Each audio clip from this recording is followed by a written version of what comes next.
I hope this inspires one or two persons to pursue their right if they are clear that someone is trying to take an undue advantage. So in 2016, when we moved to Scotland, we found a house through online letting platforms, and the house was being rented out through a letting agency. After viewing, everyone who was interested submitted an application which was presented to the landlord, and the landlord got to decide who ultimately got the house. So we finally moved into the house, and on the moving day, the agent from the letting agency presented us with an inventory of the house.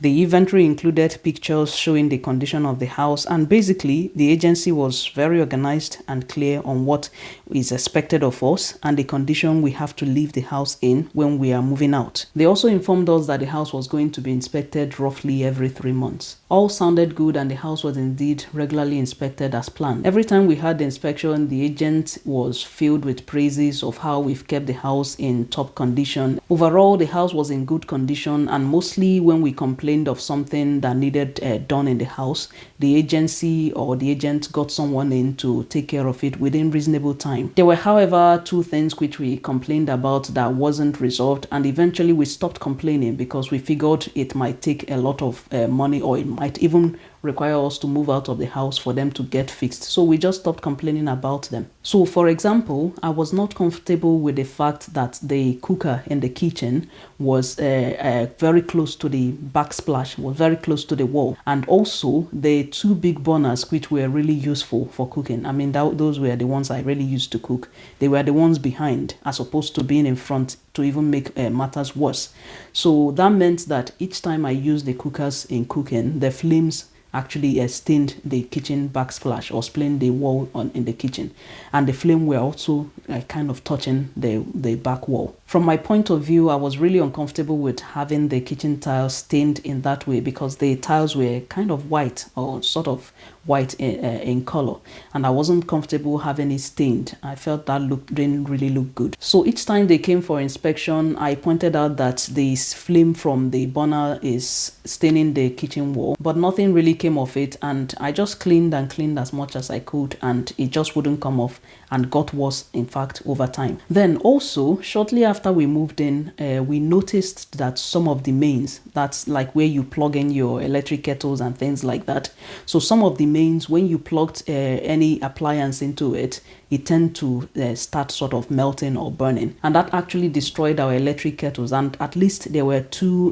mains which had this problem in the kitchen. Again, we pointed this out to them, but nothing came of it, and especially for this mains one, we actually thought that we might have to move out of the house if they are to fix that. So we just basically avoided using the mains. So fast forward to 5 years later and a child later, we were then ready to move out of the house and move into our own house, and we still had the inventory from when we moved into the house, which stated everything that was in the house and the condition things were in, and how the condition which we had to leave the house in to make sure we get our full deposit. We studied it carefully and then cleaned the house from top to bottom, and when I say top to bottom, I really mean it, including the ceiling and the ceiling in the kitchen. I cleaned that, and I also even steam cleaned the rugs. The kitchen wall, which was stained from the burner, the stain was still there. I cleaned as much as possible, but basically that wasn't going to go out because we already knew that. So we cleaned it as much as we could and just left it in the way it was. So on the day we finally moved, the agent came in and inspected the house. Again, they were really impressed,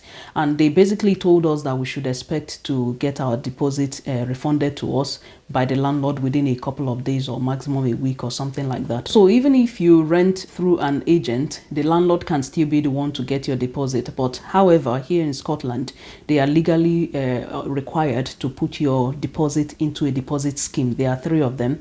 They should put them in one of the deposit scheme and then let you know which one they've put them in. What the agent meant was that because they've inspected the house and they are satisfied with the condition, they would relay this to the landlady. Actually, we had a landlady, not even a landlord.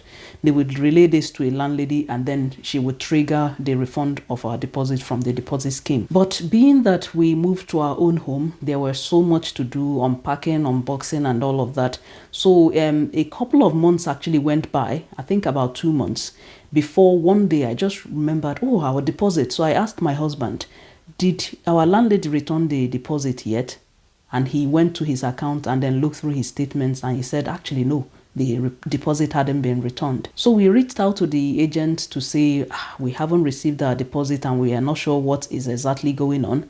And the agent also seemed quite surprised. So the agent said he was going to reach out to the landlady to find out what was going on. And he did. Rather than us hearing from the landlady or even maybe sending us a message or whatever, we lived in her house for 5 years. Even if she'd never met us, I'm sure she knew exactly who we are. Like I said, she got to decide who lived in her house. So we never heard from her, but then we received a mail from the deposit scheme where our deposit was placed by her, and the email was basically informing us that our landlady had lodged a repayment request through the scheme where she placed our deposit in, and the email said we should click on the link to view further, and that if we disagree with her claims, that we could agree for the matter to be referred to the Alternative Dispute Resolution Service. And if they don't hear from us, or if we don't accept that the matter should be referred to the ADR, they would basically award her claim to her. We were a bit confused because the email said something about repayment request, which sounded like we actually owed her as opposed to her owing us, and we knew she was the one holding our deposit. So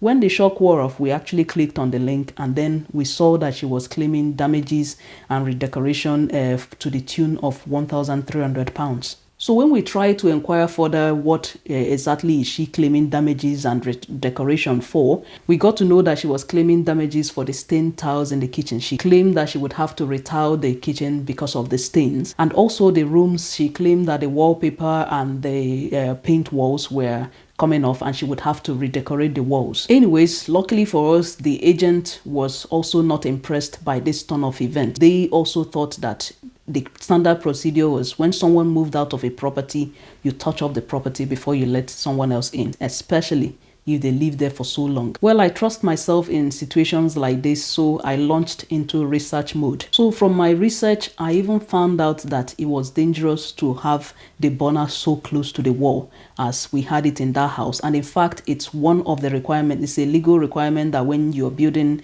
a house or you're decorating a kitchen, you don't have it that close. There is actually a required distance you're supposed to keep between the wall and your burner. So number one thing was that this woman actually put us in danger by having her burner so close to the wall in the way it was.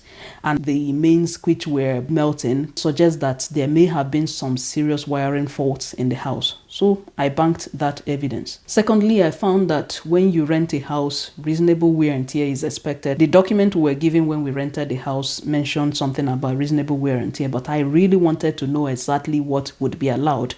And in our own case, when you rent for so long, especially if you actually have a child in a property, there is even a lot more room for reasonable wear and tear to occur because you've got children or a child living in the property. And thirdly, we discovered that there was a tenant already living in the property. In fact, shortly after we moved out, a tenant moved in. So even though she claimed that we damaged her property so much and she was claiming that we would have to pay her for the decoration and whatever, she had someone living in the property, and guess what? None of those things she mentioned were actually fixed before these people moved in. So basically, the things we were complaining about when we lived there and left, which was trying to extort money from us to actually work on, she has again moved someone else into the property without fixing any of those problems. And how did I find all of this out? Fortunately for us, the family who moved into the property, I met the lady the day she came to view the property and we got talking, and then eventually we even exchanged numbers and we kept in touch. So when all of this was going on and I informed her of what we were passing through, she told me that these things we're complaining about, they're actually still there, that they promised them they were going to fix some of these things before they moved in. But they've moved in and they've lived there for this amount of time. So by this time, it was definitely over 2 months. And none of the things had been fixed. And I asked if she could please send me pictures, which she did. So with all we gathered, we responded to the deposit protection scheme and said that we basically wanted them to refer the case to the ADR. The ADR contacted us saying we should provide proofs to support our claim, and they made it clear that they resolved issues based on evidence, and so we should provide as much evidence as we can to support our case. Thankfully, we've gathered a lot of evidence from all of the things I gathered through my research, and we presented all of this, including the pictures. She was also required to present her own evidence to support her claim.